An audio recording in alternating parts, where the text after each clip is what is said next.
I'm definitely a fan of this knife. I like the blade shape. I like the little belly, but I like the little like swoop up and angle down type of thing. I mean, a knife cuts, right? If you have a knife, it's gonna cut. But this just has a steak knife type of angle. This is what I think it does. I think it has a steak knife angle. And honestly,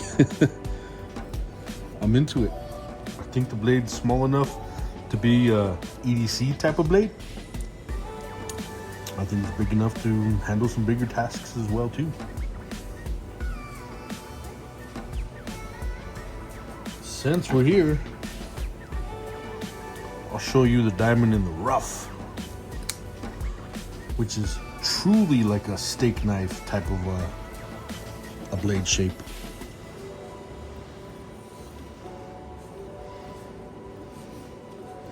These are just some little steak medallions. They're not a real tough meat, like a sirloin type of cut. This is what I really like. That's like really, it's small enough for EDC, definitely. But this is a full-size knife for full-size tasks. Hello, JC, I'm on the jar. Back at you, baby. All right, so we're back with the 5, 4, 5 buckaroos throughout the week. Now, I missed out on you guys yesterday. Man, work was crazy. Second job type of, not so much voluntary because I do get paid a little bit, but for the most part, my heart's in it, you know. I am a board member on what's called a land grant. It's just a subsidiary of the state. I live in New Mexico, so the state of New Mexico, and we contract with the United States Forest Service as well as work together with indigenous programs, tribes, and Hispanic cultural centers and their devotion to preserving culture and land, as well as we prefer culture. Now, the reason that I was just overwhelmed and such craziness on Friday is because we've been working on this cool project where we, as fishermen, not me particularly, but I was part of the process, regulations, paperwork, submissions, approvals, letters, and authentications and documentation. So anyways, we have this cool fisherman guide. He set up a plan with a couple of youngsters throughout the New Mexico who qualified for the program. There was plenty of opportunity for different entities to submit their candidates. And then, you know, because of limited room and limited funds, although we did get funds from the state of New Mexico, we were able to get these kids, take them to this area. The guides taught them how to be fishing guides, what to look for, how to take care of your client, what to do with the fish, how to treat them.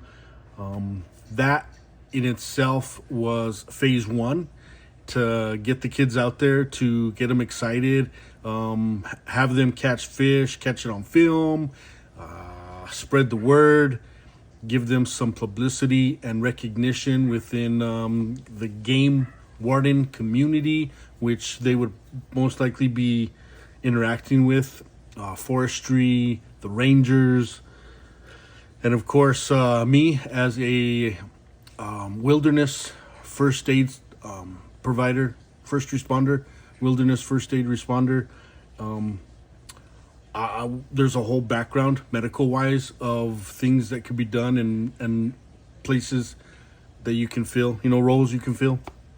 Anyway, so we got these kids, we put them out, we got them excited, we taught them how to be guides and how to eventually open up their own business as a guide and give back to the community and give the science data collection back to the Forest Service. So while they're out there, they say what they caught, where they caught it, how big it was when they caught it, the fish wise I'm saying, how many they predict to be in that area, the weather, the season.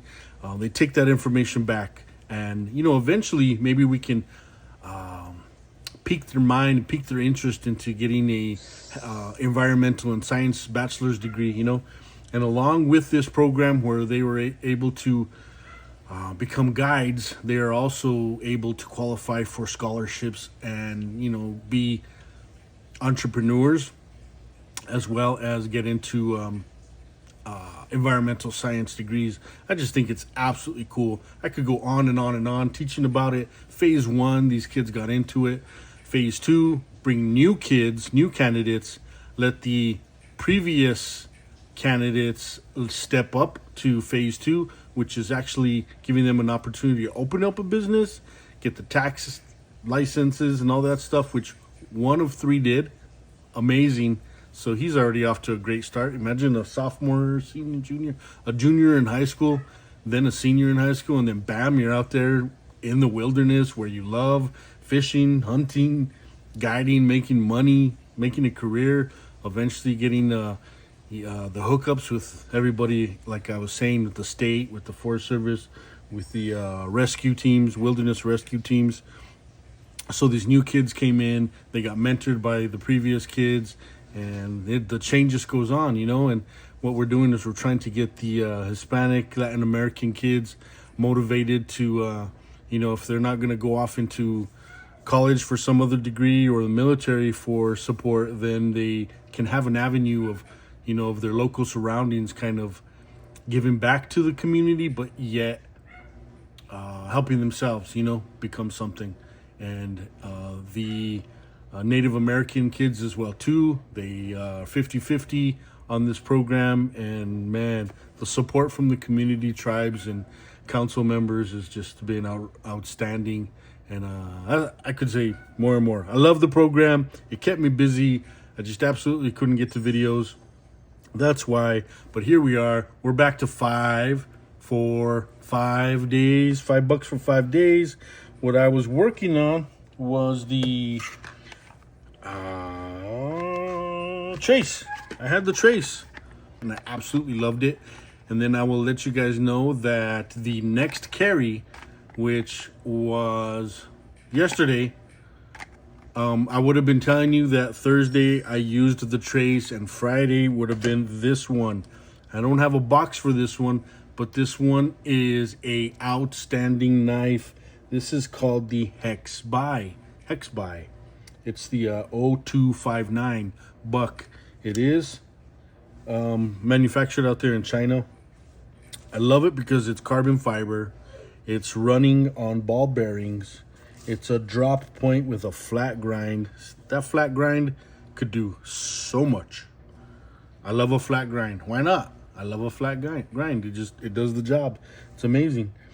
It's liner lock, 3.88 inches on the length, 4.5 ounces, and a total of 5.5, 420 HC on the steel.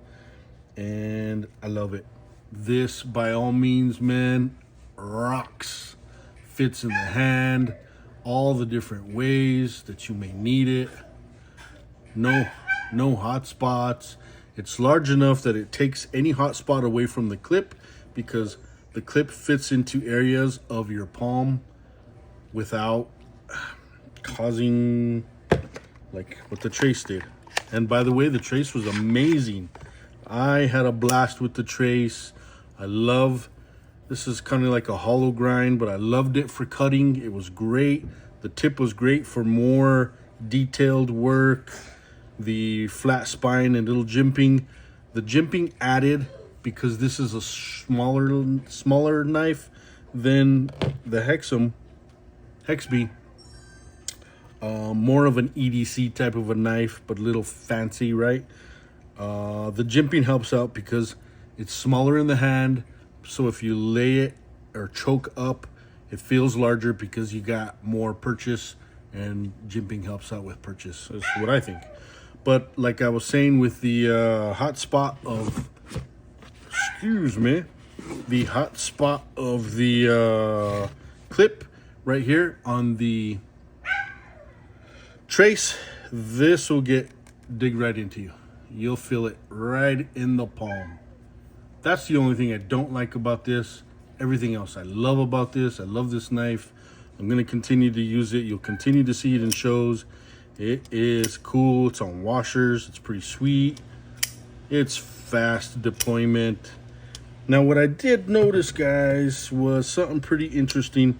We were talking about the Hex M, just the other day, and we were saying how it's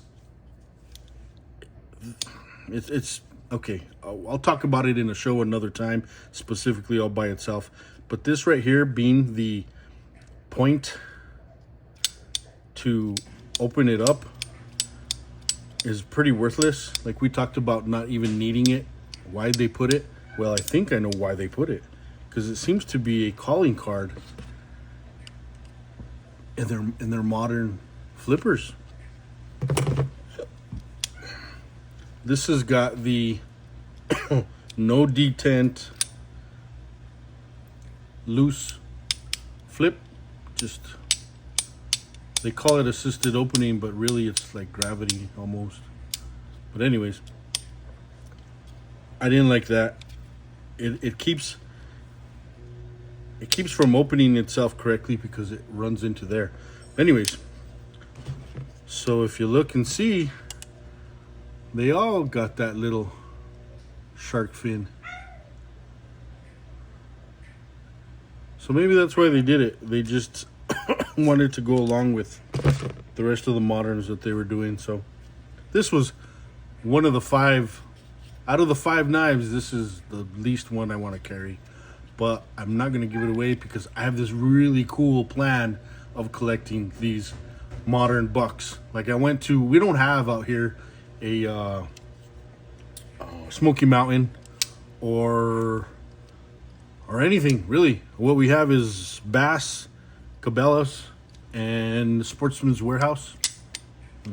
I can't even do that very well with my left hand. That totally sucks. We have a Sportsman's Warehouse, and in Sportsman's Warehouse, they had all the knives lined up because some of their line has a mini and a large version of the same one. So they'll line up the minis, they'll line up the larges, and then they'll line up like all the button locks, frame locks, liner locks, and I came across one called the Nobleman. So that's going to be my next purchase, around $39.99. Next paycheck I'll get it and I'll hook you guys up with looking at that one. But I did want to come back to this one, which is the Haxby 259, and let you guys know that it's carbon fiber and it's long blade with its really easy deployment right there, and the way that it fits in because it's such a long handle, it's just awesome. I would say, let's see, here's the 110. It's just a tad bit longer than the 110. So you're getting a knife that could do anything, Got that hollow grind here on this drop point, but you got that flat grind right here, which could do anything. You can be in the kitchen, you could be in the woods, you can do almost anything, I say, So that's what I carried on Friday. I absolutely loved carrying it. I was super stoked about it, and I paired it up with a jackknife because my buddy Sam over at Boomer's Blades is always talking to me about jackknives, and I have the jackknife, and me and him Jack Wolf knife, and I got this cool brand new slip by Rock Lobster, and I thought I'd stretch it, and I thought I'd use it, and I thought I'd use the Benny clip. Okay. All right, folks. Well, I'm going to take off, but I do love you guys. I do appreciate you guys hanging out with us for the 5 for 5. I'll pick this back up again with you guys by just talking about more bucks along down the line and sharing what I've learned from this with you all and how I've appreciated buck a little bit more than I thought I did, which is hard to say, right? Because I already love buck but now I love them a little bit more. Anyways, you guys were awesome participating in this open tag, and I appreciate everybody who's watching and cross-watching. You guys have a great day, Mountain Jar.